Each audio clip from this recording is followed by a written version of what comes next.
Don't let YouTube decide what information you get. That's your choice. YouTube is deleting our videos and cuts you off from a source of honest reporting. Make sure you don't lose access to NTD's news content, and take a quick moment to subscribe to our newsletter so no matter what happens here, you'll keep your access to a trustworthy news source.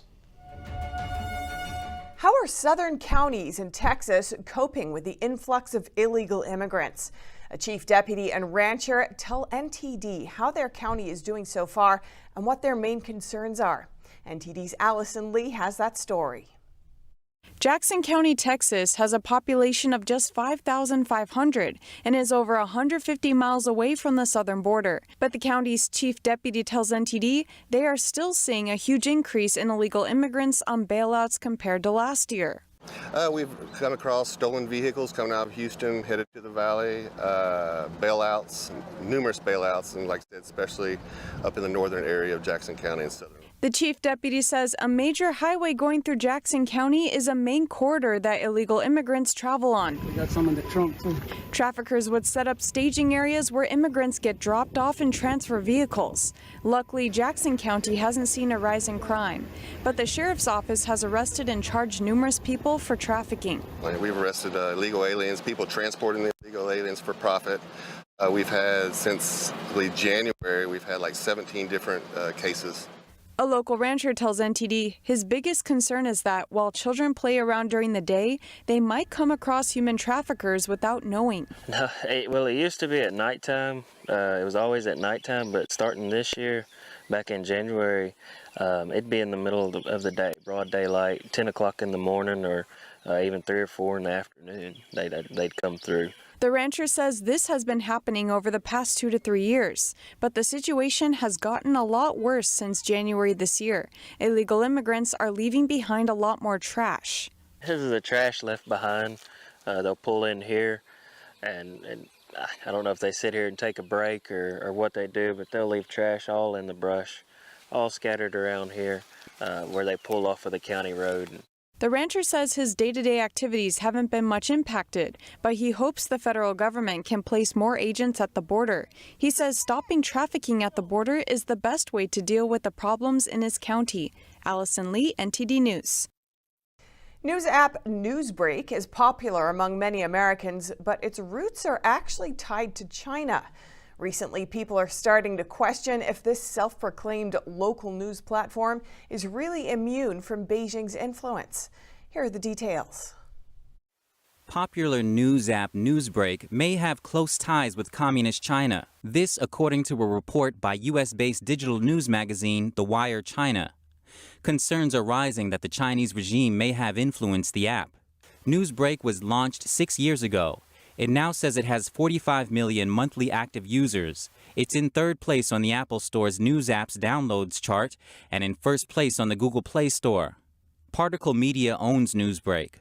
California-based businessman Jeff Zhang co-founded the company in 2015. Zhang is originally from China and is a former Yahoo executive. He also founded a top Chinese news app in 2013 in Beijing, and Newsbreak is regarded as its English language version and part of its international expansion strategy. I think the concern with the news aggregator app is that a company like that could come under pressure to, manipulate the environment and the information in a way that might be very subtle and in a way that might actually be hard for users or even analysts to detect. And you don't know what you don't know. In 2014, Zhang sold nearly half of the Chinese app's shares to Phoenix New Media. It's a subsidy of Phoenix Media Investment based in Hong Kong, and the Chinese regime partially owns the company. The news app soon became part of Beijing's propaganda machine, helping the regime with its political agenda and information control. Newsbreak now claims it no longer has ties to Phoenix Media or the Chinese news app, but it admits that at least from 2015 to 2019, its early supporters were companies partly owned by the Chinese Communist regime. Sinologist Martin Hala at Charles University in Prague tells The Wire China that given Newsbreak's close ties to Beijing, it is not immune to pressure from Chinese authorities. Another concern is the potential privacy risk, because Newsbreak's data requests are expansive. Data scientist Daniel Cho at Georgetown University tells The Wire China, essentially this is a tracking app. Its privacy policy even allows cross-border data transfer. So far, there is no hard evidence that Newsbreak is actively involved in Beijing's influence operations. But observers believe that the risks are there and that Beijing can switch on the capability at any time. This kind of laying of a foundation of access to the information dissemination infrastructure of other countries, then something happens. It's COVID, it's the Xinjiang crisis. Suddenly the CCP feels that it needs to defend itself, and it will activate those channels.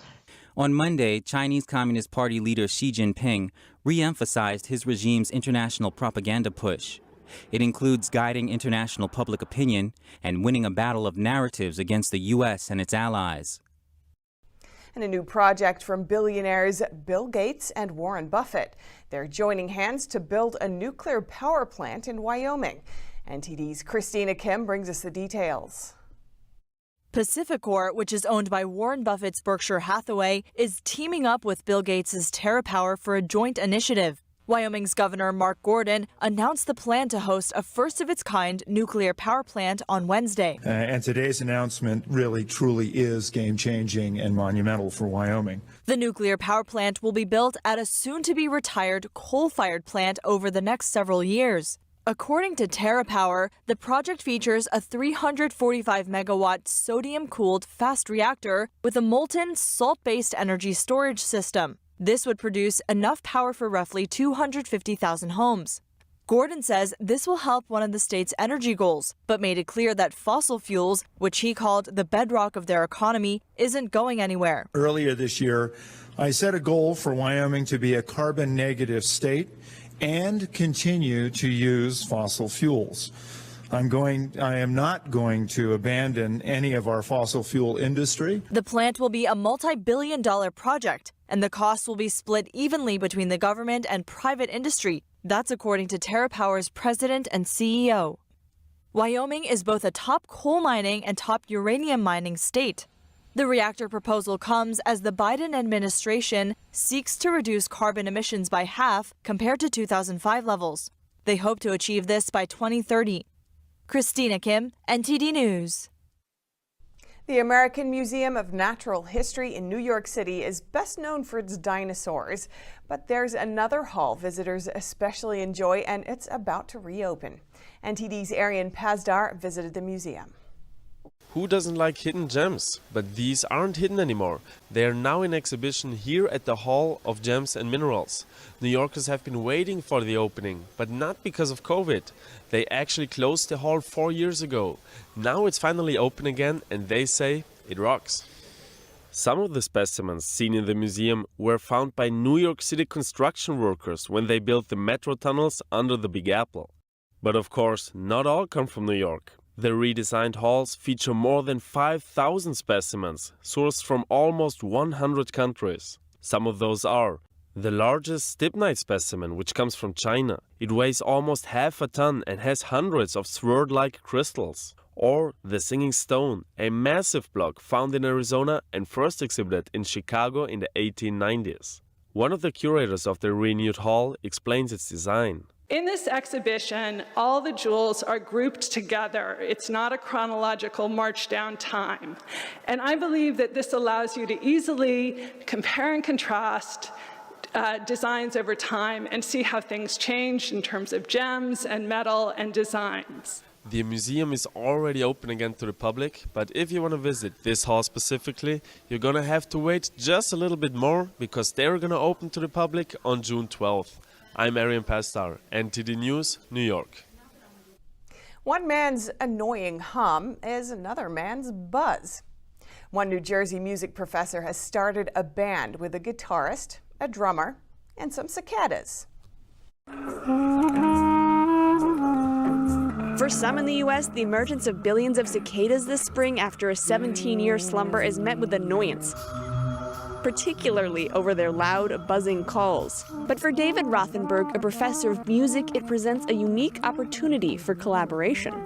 We're combining human musical ideas with nature's musical ideas. He's gathered fellow musicians at a nature preserve in Princeton, New Jersey. As cicadas swarm all around, Rothenberg with his clarinet and others on percussion and saxophone holds an improvisational jam using the insect's trill as their guide. The author of Bug Music said his fascination with nature sounds began as a child growing up in Connecticut. Some people, of course, think I'm crazy. Like, what is it? It's just this gimmick.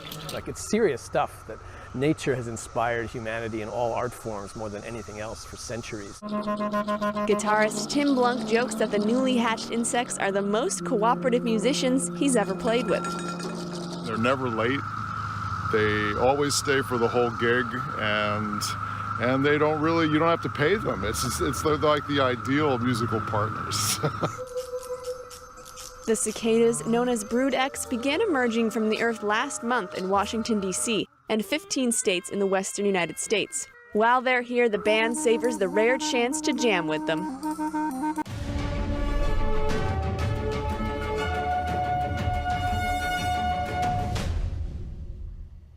Navigating a world of economic madness, you need to have the right guide. What do today's decisions mean for your tomorrow? We ask why. What's the alternative? Uncover the deeper reasons and the hidden influences, and highlight the real opportunities for profit. At NTD Business, we connect the dots for you. Good evening. Thanks for joining us.